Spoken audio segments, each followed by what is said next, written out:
Have you ever wondered if a single piece of cloth could hold the greatest mystery in human history? A linen shroud, scarred, stained, and marked with the ghostly image of a crucified man? Some believe it is the very burial cloth of Jesus Christ. Others are convinced it's nothing more than a brilliant medieval hoax. But what is the truth? This is the mystery of the Shroud of Turin. Let's begin. The Shroud of Turin is a rectangular linen cloth measuring approximately 14 feet long and 3.5 feet wide. It bears the faint, full-length front and back image of a bearded man who appears to have suffered physical trauma consistent with crucifixion. For centuries, it has stirred the hearts and minds of believers and skeptics alike. The cloth first appeared in recorded history in the mid-14th century in Lille, France. It was owned by a French knight, Geoffroy de Charny. From the beginning, its authenticity was questioned, even by the Bishop of Troyes, who claimed it was a painting. But if it was a forgery, who made it? And how? No brushstrokes are visible. The image appears to be a scorch-like negative. Light and dark are reversed. In fact, when it was first photographed in 1898 by Secondo Pia, the photographic negative shocked the world. The negative revealed a highly detailed image of the man on the cloth. It looked real.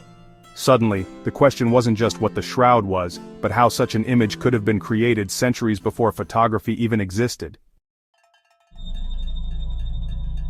The Catholic Church has never officially declared the shroud to be the authentic burial cloth of Jesus. However, it has allowed scientific testing to be conducted, under strict conditions. In 1988, the Vatican permitted carbon-14 dating on a small sample of the shroud. The result? According to labs in Oxford, Zurich, and Arizona, the cloth dated between 1260 and 1390 AD, squarely in the Middle Ages. It seemed like the case was closed. But not everyone agreed. Critics pointed out that the tested sample came from a corner of the cloth that may have been repaired in the Middle Ages. Could the carbon test have dated a patch rather than the original linen? New studies using chemical and spectroscopic analysis suggested the presence of substances and weaving techniques not consistent with medieval European methods. In fact, pollen grains and textile patterns found on the cloth match those from first-century Palestine.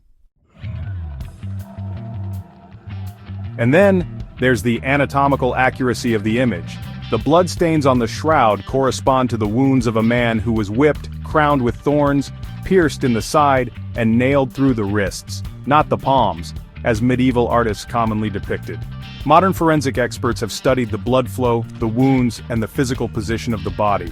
They found consistency with actual crucifixion, something rarely understood in medieval Europe.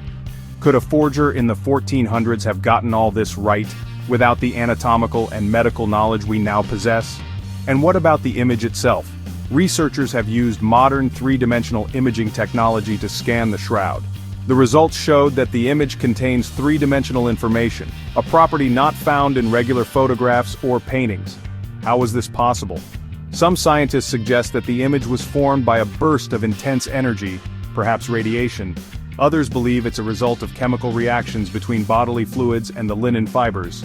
And yet there is still no clear explanation of how the image was made. No pigment, dye, or paint has ever been found embedded in the fibers. To this day, no one has been able to replicate the image on the shroud using medieval materials or techniques. But let's ask the deeper question: why does the shroud matter? If it is truly the burial cloth of Jesus Christ, it would be the only physical relic that captured the moment of resurrection, an image burned into fabric by an event beyond scientific explanation. But even if it's not authentic, the shroud still represents one of the most masterful and enduring mysteries of all time. It challenges science, it provokes faith, it defies explanation. In recent years, research continues with better tools, non-invasive scanning methods, and international collaboration. Still, the shroud keeps its silence. It remains preserved in the Cathedral of St. John the Baptist in Turin, Italy, rarely displayed and tightly guarded. And the debate continues: a miraculous relic or an astonishing forgery? Science has yet to provide a final answer. Faith, however, doesn't always wait for proof. So what do you believe? Is the Shroud of Turin the cloth that once wrapped the body of Christ? Or is it a stunning illusion crafted by an unknown genius from a forgotten age? The answer may lie not in the cloth, but in the questions we're still asking.